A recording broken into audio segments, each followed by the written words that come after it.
दोस्तों, स्वागत है आपका आपके अपने YouTube चैनल कैरियर मेकर्स में। SSC GD previous year series में आज हम बात करेंगे मैथ के 63वें पेपर की, जो लिया गया था दिनांक 7 फरवरी को 2:30 PM से 3:30 PM के बीच में। आइए देखते हैं इस पेपर में किस तरह के सवाल पूछे गए थे। पहला क्वेश्चन आपके सामने ये रहा। क्वेश्चन टाइम एंड वर्क का है। सवाल आपको बोल रहा है आकाश एक कार्य को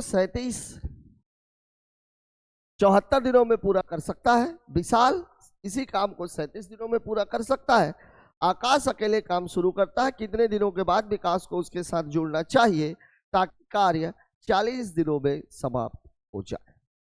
ठीक है, अब इसमें मैं दो तरीके, एक बेसिक तरीका है और ये सवाल में एक चीज तो क्लियर है कि काम किसने शुरू किया है, आकाश ने, और उसको कितने दिनों तक काम करना है, 40 दिनों तक। मतलब आकाश तो 40 दिनों में काम, आकाश 40 दिन तो काम करेगा ही करेगा, ये तो पक्का है। अब आप देखिए कि इस वाले सवाल में 74 दिन और विशाल कितने दिन में कर रहा है, 37 दिन। ठीक है, ये हो गया आकाश, ये हो गया विशाल, ये कर रहा है 74 में, ये कर रहा है 37। ठीक है, ये है आपका टाइम। तो इसका जो वर्क है ये कितना है, 74, मतलब इसकी इफिशियंसी है 1, इसकी इफिशियंसी है 2। इसने टोटल कितना काम किया, 40 दिन। 40 दिन काम किया, मतलब ये टोटल कितना काम करेगा, 40 गुणे 1, मतलब कितने दिन, 40 काम हो जाएगा। ये आकाश तो 40 काम करेगा ही करेगा। अब बोला कितने दिनों बाद विशाल को उसके साथ जुड़ जाना चाहिए ताकि कार्य 40 दिनों में समाप्त हो जाए। अब देखिए जो शेष काम है, जो शेष कार्य है, वो शेष कार्य कितना है, शेष कार्य था 74, 74 में से 40 हो चुका, मतलब बचा कितना है, 34। और करना किसको है, इसको, तो 34 काम कितने दिनों में होगा, 34/2, मतलब 17 दिन में। अब 40 दिन काम होना है तो जुड़ेगा कब वो, तो जुड़ेगा कब, तो 40 - 17 बराबर कितने दिन, 23 दिन दिया हुआ है ऑप्शन नंबर 2 में। ठीक है, अब आप खुद इसमें सोचिए कि 74 दिन का काम था, 40 दिन उसने कर लिया। अगर मैं उसकी क्षमता को 1 मानता हूं, 34 काम बचा हुआ है। 34 काम जब 74 काम 37 दिनों में हो रहा है, मतलब उसकी क्षमता कितनी है, 2 है। 34 काम करना है मतलब वो काम करेगा 17 दिन। 40 दिन काम होना मतलब जुड़ेगा कितने दिन के बाद, तो 40 - 17 मतलब 23 दिन के बाद। पिछले पेपर में भी कुछ ऐसा ही सवाल आया हुआ था, जिसमें आपको ज्यादा कुछ सोचने की आवश्यकता नहीं है। केवल यह है कि जो आदमी काम शुरू कर रहा है, जितने दिन काम कर रहा है, वो काम आप करवा दीजिए। जो बचा हुआ काम है वो काम दूसरा वाला कर देगा। ठीक है, बात करते हैं अगले सवाल की। अगला सवाल हमसे क्या कह रहा है, एक कंपनी को एक निश्चित कार्य को 150 दिनों में पूरा करने के लिए 200 श्रमिकों को नियोजित किया। टारगेट था 150 दिनों का, उन्होंने सोचा 200 श्रमिक इसको कर पाएंगे। ठीक है, 50 दिनों के बाद 1/4 कार्य ही पूरा हुआ। पूरे कार्य को समय पर पूरा करने के लिए कितने अतिरिक्त श्रमिकों को नियोजित करने की आवश्यकता। सवाल 2 हिस्सों में। 150 दिनों का ठेका था, 200 आदमियों को काम पर लगा दिया गया, लेकिन 50 दिनों के बाद, मतलब अब 150 दिन 2 हिस्सों में बंट गए। एक हिस्सा 50 दिन का है और एक हिस्सा बचे हुए दिनों का। बचा हुआ दिन कितना है, 100, मतलब पहला हिस्सा 50 दिनों का, दूसरा हिस्सा 100 दिनों का। इस 50 दिन में टोटल कुल मिला के मजदूर 200 काम किए और काम टोटल हुआ कितना है, 1/4। मतलब अगर मैं पूरे काम को 4 मान लूं तो 1 काम हो चुका है। जो बचा हुआ काम है वो कितना है, 3।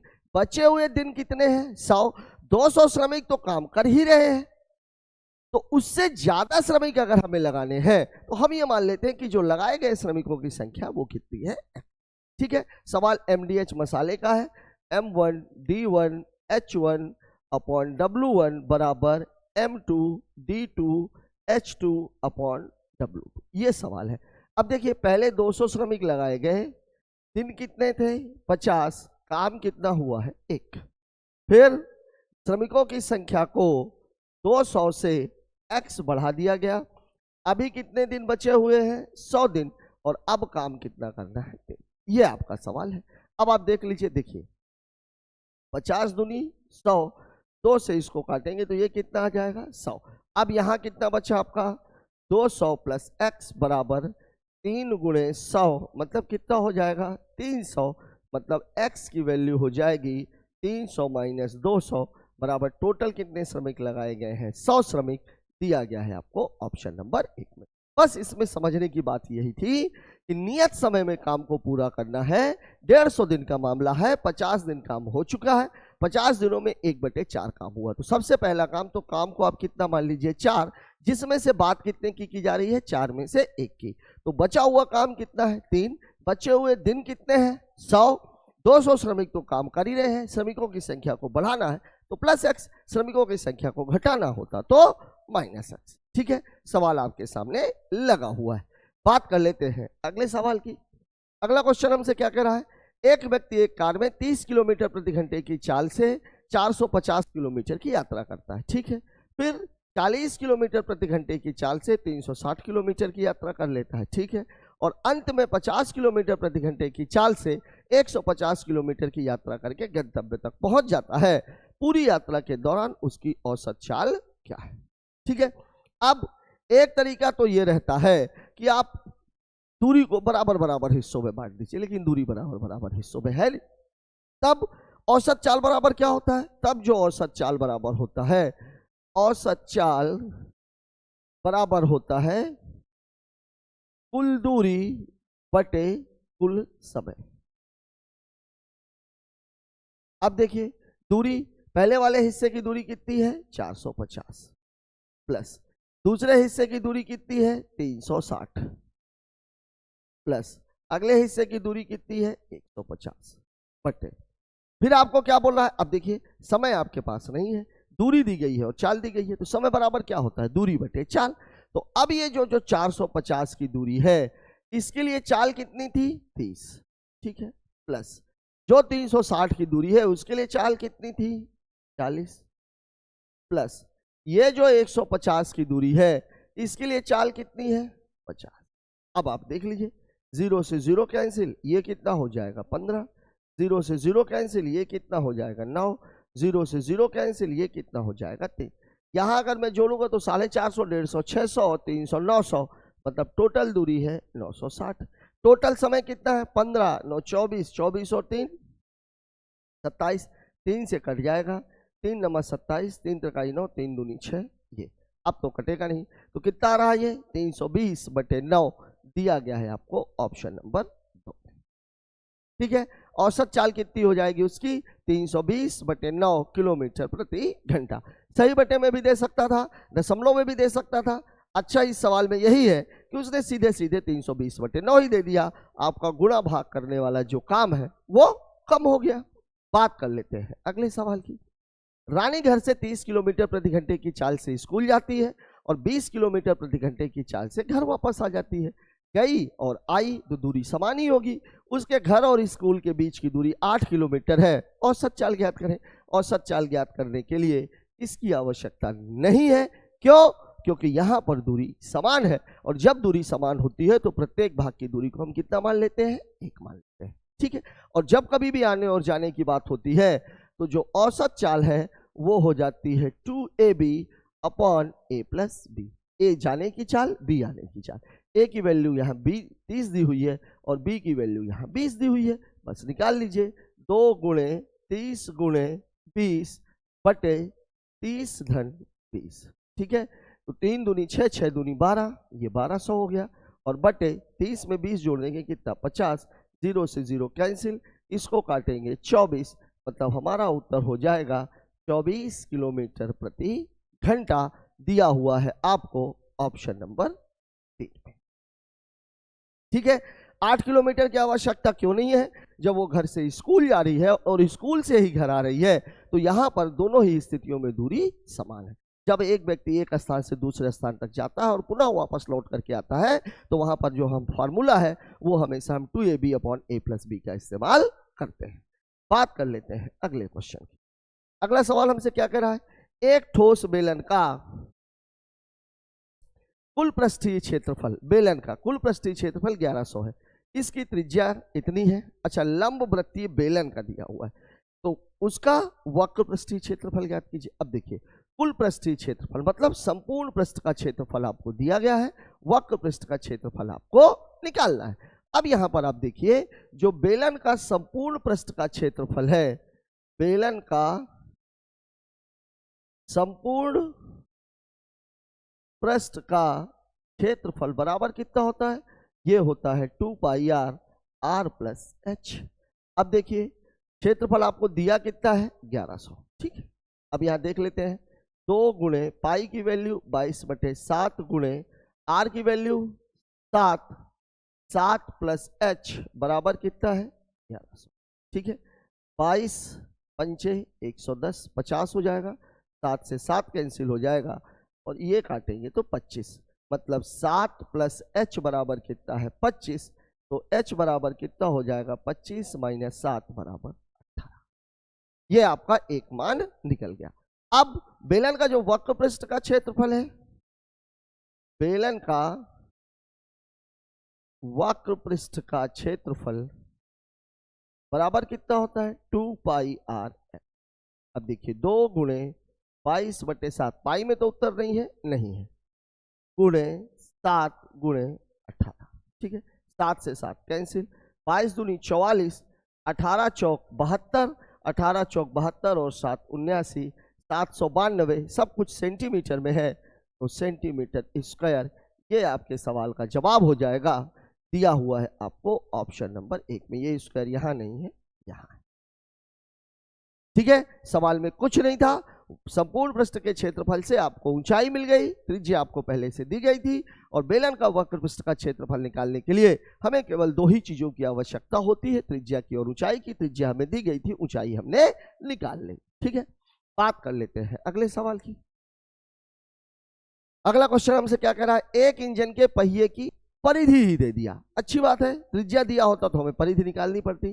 3 से ही 3/4 मीटर है, 2 सेकंड में 4 चक्कर लगाता है, तो यह ट्रेन 2 घंटे में कितनी दूरी तय की जाए।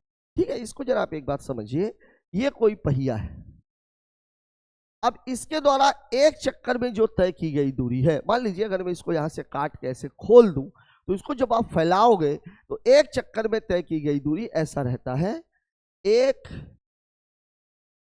चक्कर में तय दूरी बराबर क्या होती है, परिधि। बराबर क्या होती है, परिधि। ठीक है, अब यहां पे देखिए 2 सेकंड में कितने चक्कर हैं, 4, मतलब 1 सेकंड में कितने चक्कर हो जाएंगे, 2 चक्कर। 1 सेकंड में कितने चक्कर हो जाएंगे, 2 चक्कर। और आपसे पूछ कितना रहा है, 2 घंटे में। परिधि दी कितनी है, 3 से ही 3/4 मीटर, या मैं इसको ऐसे भी कह सकता हूं 15/4 मीटर। ये आपका सवाल है। अब देखिए 2 घंटे में तय दूरी, 2 घंटे में तय दूरी बराबर क्या हो जाएगा,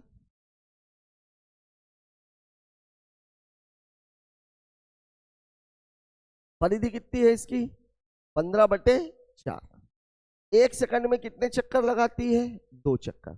और 2 घंटे में सेकंड कितने हैं, 2 घंटे, 1 घंटे में 60 मिनट और 1 मिनट में 60 सेकंड। देखिए परिधि कितनी है, 15/4। 1 सेकंड में 2 चक्कर लगाती है, मतलब ये जो टोटल डाटा है ये है 1 सेकंड में तय दूरी, 1 सेकंड में तय दूरी। अब ये सेकंड था तो ये घंटे का, ये 2 घंटे में इतने सेकंड होते हैं। अब आप काट लीजिए इसको, 2 दूनी 4, 2 से 2 कैंसिल, 15, 15 छक्का 90, 90 छक्का 9 छक्का 54, 54, 90 वाला 0 1 और 2 0 1, 54,000 मीटर, या मैं इसको बोल सकता हूं 54 किलोमीटर। यही आपके सवाल का जवाब है, दिया गया है आपको ऑप्शन नंबर 2 में। बस यहां पर एक बात ध्यान रखनी है कि कोई भी पहिया एक चक्कर में हमेशा उतनी ही दूरी तय करता है जितनी उसकी परिधि होती है। बात कर लेते हैं अगले सवाल की। 2 संख्याएं 2:3 के अनुपात में हैं, प्रत्येक संख्या में 8 जोड़ा जाए तो उनका अनुपात 8:11 हो जाता है, दोनों संख्याएं क्या है। जब कभी भी ऐसा सवाल आता है जिसमें एक रेशियो दिया जाए, उसमें कुछ कम या ज्यादा कर देने से वह अनुपात बदल जाए, तब हमेशा सवाल को जो लगाने का तरीका है वो क्या रहता है, इस बात को जरा समझ लीजिए। क्या रहता है, हम पहले लिखते हैं प्रथम अनुपात, फिर लिखते हैं द्वितीय अनुपात, और फिर लिखते हैं आय व्यय बचत। संख्या में भी यही मामला रहता है, आयु में भी यही मामला रहता है। ठीक है, अब ये होता क्या है, जैसे मान लीजिए ये दिया हुआ है एक्स वाई, ये दिया हुआ है पी क्यू, और मान लीजिए ये अंतर कितने का है, ए का या ए बी का है। तो हम क्या करते हैं, हम करते हैं x q minus p y, जो बड़ा है उसमें से छोटे वाले को घटा देना है, और यहां क्या हो जाएगा क्यू ए पी। ये तरीका होता है हमारा सवाल को लगाने का। ठीक है, अब यहां देख लीजिए सवाल में पहला रेशियो कितना दिया हुआ है 2:3। ठीक है, दूसरा रेशियो कितना दिया हुआ है 8:11, अंतर कितने का दिया हुआ है 8 का। ये आपका सवाल है। बस 11 दूनी 22, 8 तिहाई 24, बड़े में से छोटे को घटा देना है। 8 अठाई 64, 11 अठे 88, बड़े में से छोटे को घटा देना है। अब 24 में से 22 जाएगा 2, 2 बराबर 8 में से 4 गया 4, 8 में से 6 गया 2, मतलब 1 की वैल्यू कितनी हो जाएगी 12। तो इसका मान कितना हो जाएगा 12 गुणे 2, मतलब पहली संख्या कितनी है 24, इसका मान कितना हो जाएगा 12 गुणे 3, मतलब इसकी वैल्यू हो जाएगी 36। मतलब हमारा जवाब है 24 और 36 दिया गया है ऑप्शन नंबर 1। बस यही बात आपको याद रखनी है। हाँ, अब अगर यहां पे माइनस होता तो फिर यहां पे क्या हो जाएगा प्लस हो जाएगा। ठीक है, बात कर लेते हैं अगले सवाल की। निम्नलिखित संख्याओं के वर्गों का औसत ज्ञात करें। 5 3 8 1 9 3 12 3 15 1 16। अच्छा, ये लगातार संख्याएं तो है नहीं, तो अब आपको क्या करना पड़ेगा, औसत बराबर होता क्या है, औसत बराबर वही होता है योग बटे संख्या।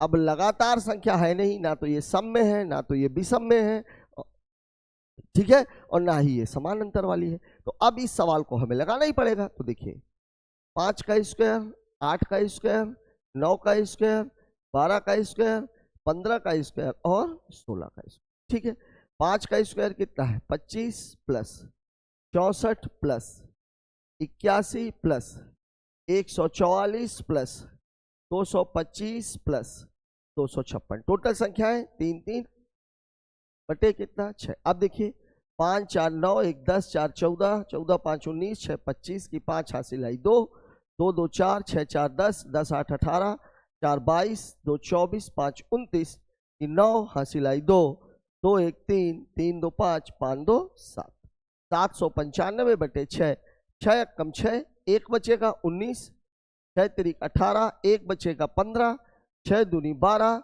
3 बचेगा 6 पंचे 30, उत्तर हो जाएगा 132.5 दिया हुआ है आपको ऑप्शन नंबर 3 में।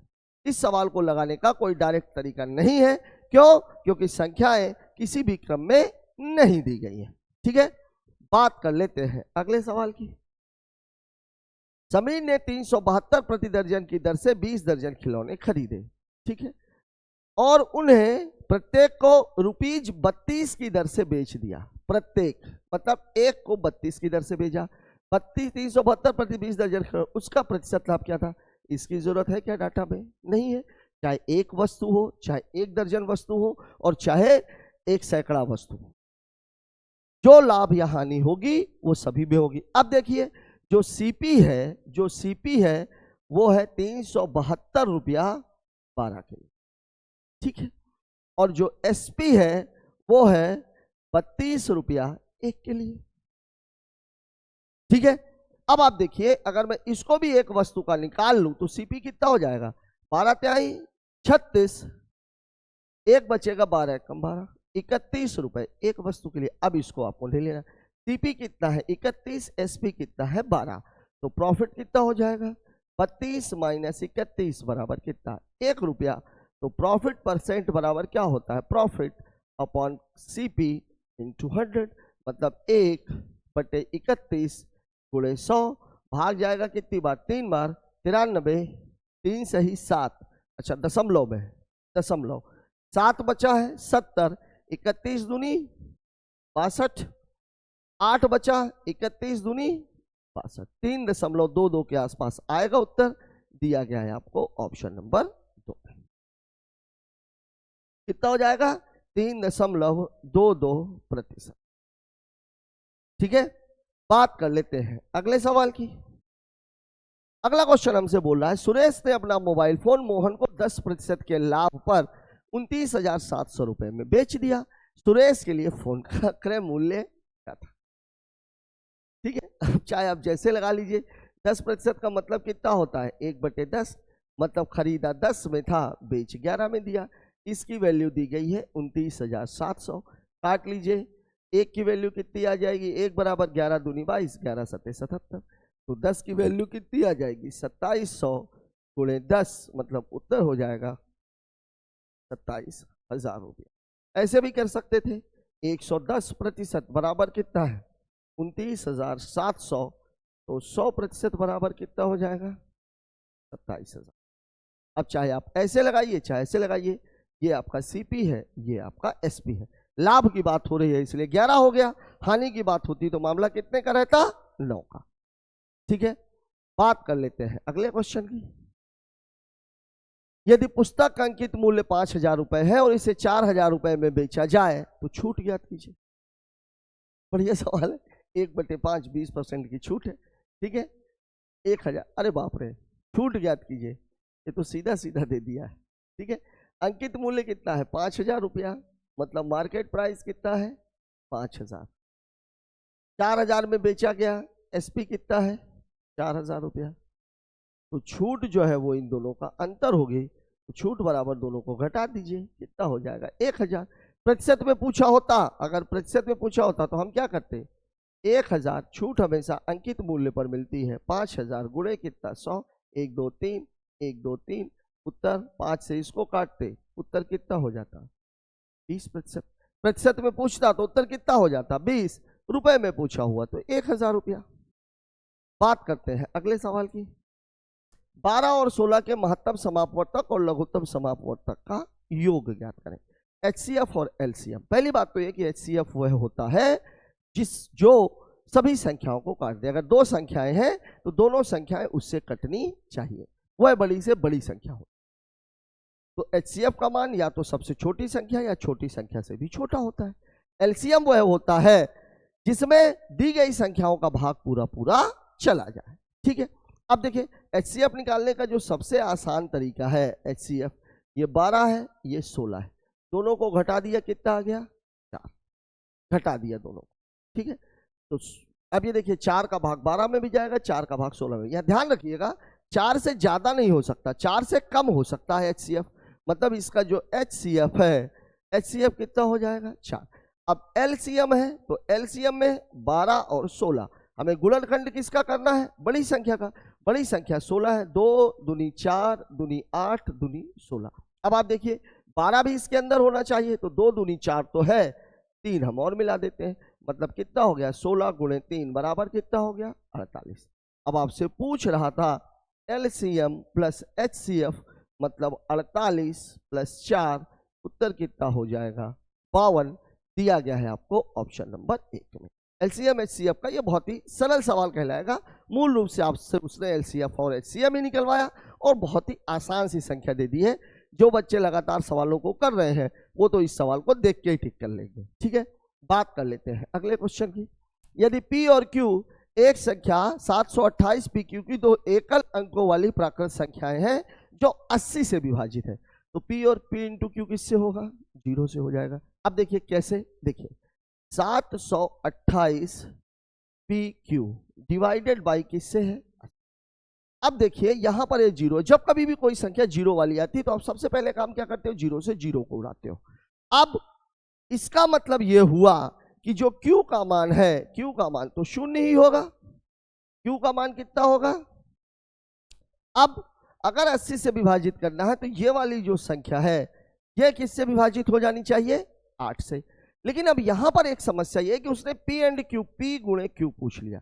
Q की वैल्यू तो 0 है। यहां मैं कोई भी संख्या रख दूंगा, अगर मैं 0 से गुणा करूंगा तो उत्तर हमेशा 0 ही आएगा। हाँ, अब अगर हमसे P प्लस Q पूछा होता तो फिर मुझे P की वैल्यू निकालने की जरूरत पड़ती और P की वैल्यू 4 आती। क्यों आती? क्योंकि यहाँ पर 0 रहता, यहाँ 8 है, कम 8 है, 0 के बाद केवल एक ही संख्या है, 8 पंचे 40, जहां पर भाग पूरा पूरा चला जाएगा, तब उत्तर 4 हो जाता। लेकिन अब यहां पर चूंकि हमें कुछ भी देखने की आवश्यकता नहीं, ये सवाल देख के किया जा सकता था कि यहां पे 0 है तो यहां पर भी 0 होना चाहिए। इनटू पूछा हुआ है, किसी भी संख्या में अगर 0 का गुणा किया जाएगा तो उत्तर हमेशा 0 ही आता है। बात करते हैं अगले सवाल की। अगला क्वेश्चन हमसे क्या कह रहा है? 24 और 12 का तृतीय अनुपाती। तृतीय अनुपाती बराबर होता क्या है? b² a ये है, b ये है, ए ये है, बी ये है। अब b² निकालना है तो 12 गुणे 12 बटे कितना हो जाएगा? 24।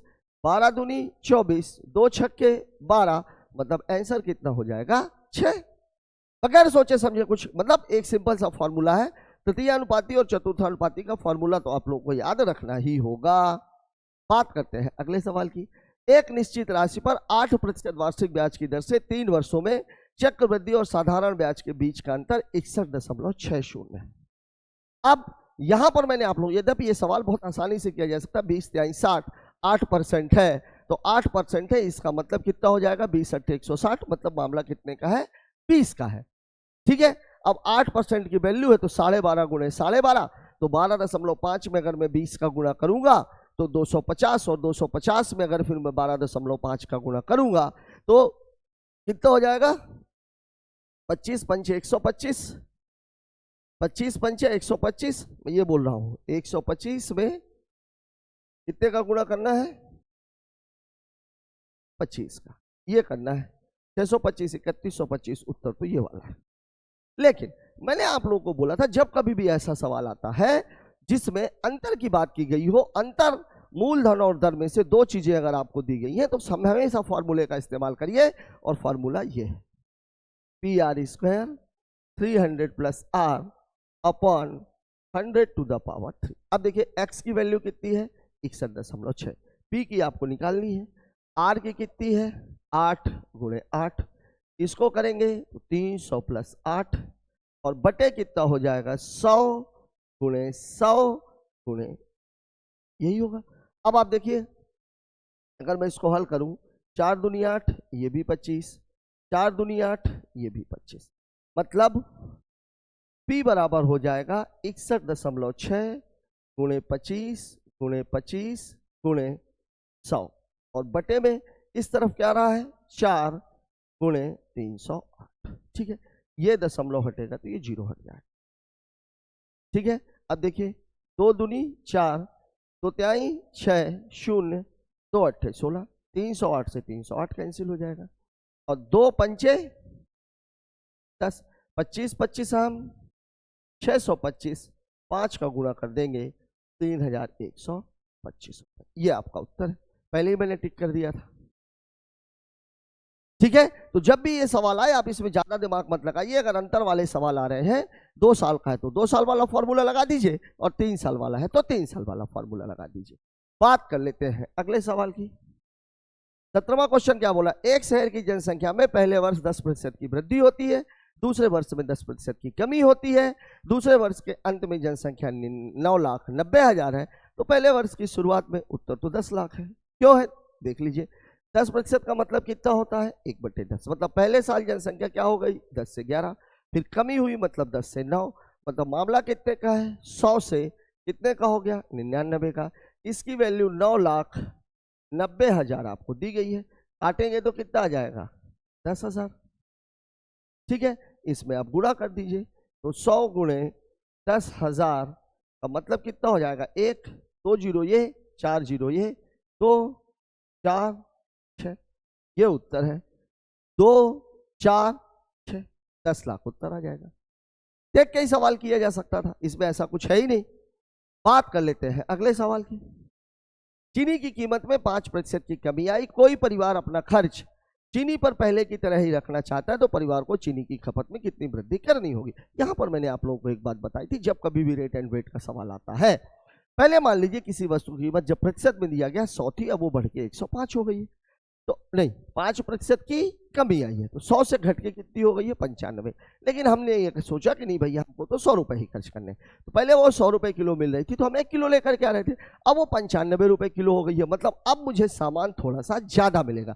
कितना ज्यादा मिलेगा यही आपको निकालना है। अब देखिए 5% की वैल्यू कितनी होती है 1/20, मतलब मामला हो गया है 20 से 19 का, मतलब कमी कितने की हुई है 1 की। यही 1 की कमी आपको बढ़ानी है, लेकिन अब जो भी बढ़ेगा घटेगा वो 19 पर बढ़ेगा घटेगा, तो कितना हो जाएगा प्रतिशत आपसे पूछ रहा है 1/19 गुणे 100। अगर प्रतिशत में निकालेंगे तो 5 सही 5/19%, या ये दिया ही है कितना 100/19 दिया हुआ है ऑप्शन नंबर 4। ठीक है बात कर लेते हैं अगले सवाल की। अगला सवाल हमसे क्या, सर्दियों के दिनों में दिन के समय का औसत तापमान 34, रात के समय का औसत तापमान 8%, 8 डिग्री सेंटीग्रेड हो जाता है। प्रतिशत कमी क्या है, देखिए 34 था, 34 से घट के 8 हो गया, मतलब कमी कितने की हुई 26 की। ये क्या है कमी। अब कमी प्रतिशत बराबर कितना हो जाएगा, मूल मान पे निकलती है कमी, कमी बटे मूल मान गुणे 100। अब देखिए कमी 34 पर हुई है, ये सवाल ये बोल रहा है। अगर ये बोल देता 8 से बढ़कर 34 हो जाता है तो फिर हम 8 पे निकालते, तो 26/34 गुणे 100, ये कितना 13, ये कितना 17, मतलब 1300/17। 17 सत्ते 119, 11 बचेगा 110, 17 पना 85, 17 पना 85, 25 आ जाएगा नहीं, 17 छक्का 102, 110 था 102 आ गया, 8 बचा 80, 80 तो 17 चौके 68, 76.4। ये देख लीजिए ये है उत्तर ऑप्शन नंबर 2। या ध्यान दीजिएगा अगर सवाल में बोला 34 डिग्री से घटकर 8 सेंटीग्रेड हुई है तब ये ऐसे लगाएंगे, अगर 8 डिग्री सेंटीग्रेड से बढ़कर 34 डिग्री हुई होती तो फिर 26/8 हो जाता, तब वृद्धि निकालते अपन। ठीक है, तो यहां पर चूंकि मूल मान जो है उसने चर्चा 34 की है, इसलिए मूल मान हम 34 मान करके चलेंगे। बात कर लेते हैं अगले सवाल की। अगला सवाल हमसे क्या बोल रहा है, अगला सवाल हमसे कह रहा है एक शंकु की ऊंचाई और त्रिज्या 21 और इतना है, शंकु का आयतन ज्ञात करें। शंकु का आयतन होता कितना है 1/3 पाई r² h। वैल्यू पुट कर दीजिए, r ये है, h ये सॉरी h ये है, r ये है। ठीक है रख दीजिए, पाई में तो उत्तर नहीं है, नहीं है। 1/3 गुणे 22/7 गुणे h की वैल्यू कितनी है, सॉरी r की वैल्यू कितनी है 7√7 इंटू 7√7, और ये कितनी है 21। ठीक है 7 से 7 कैंसिल, 3 सते 21। ठीक है अब ये 22 तो बचेगा ही बचेगा, गुणे ये वाला 7 भी बचेगा, गुणे ये √7 ये √7 फिर 7 हो जाएगा, और एक 7 और बचा हुआ है, मतलब 343, 7 की घाते 3 का मान, और 22 तो 22 से आई 66, 22 चौक 88 और 6 94, 9 22 से आई 66 और 9 75, ये उत्तर हो जाएगा 7546, ये दिया गया है ऑप्शन नंबर 3 में। ठीक है बात कर लेते हैं अगले सवाल की। ओह साथियों इस क्वेश्चन के साथ ही हमारा पेपर खत्म होता है। पेपर अगर देखा जाए पिछले पेपरों की तुलना में तो पेपर सरल कहा जाएगा, मॉडरेट लेवल से थोड़ा सा नीचे का पेपर है। क्यों, क्योंकि सवाल में बहुत ही बेसिक चीजें पूछ ली गई हैं। बहुत सारे सवाल तो ऐसे थे जहां पर कि आपको कलम चलाने की भी आवश्यकता नहीं थी, मतलब जिन भी बच्चों के सेट में ये पेपर आया होगा उनके लिए तो बल्ले बल्ले नहीं होगी। लेकिन पेपर सरल आने का मतलब ये नहीं होता है कि आपका सिलेक्शन पक्का हो गया। क्यों, क्योंकि एक चीज है नॉर्मलाइजेशन। पेपर टफ रहेगा तो आपके नंबर बढ़ेंगे, पेपर इजी रहेगा तो जो नंबर आपको मिले हैं उससे घटेंगे। लेकिन तैयारी करने वालों के लिए कोई फर्क नहीं पड़ता कि पेपर इजी है कि पेपर टफ है। आज का ये डिस्कशन आपको कैसा लगा कमेंट बॉक्स में जरूर बताएं। मिलते हैं कल एक नए वीडियो के साथ, तब तक के लिए जय हिंद।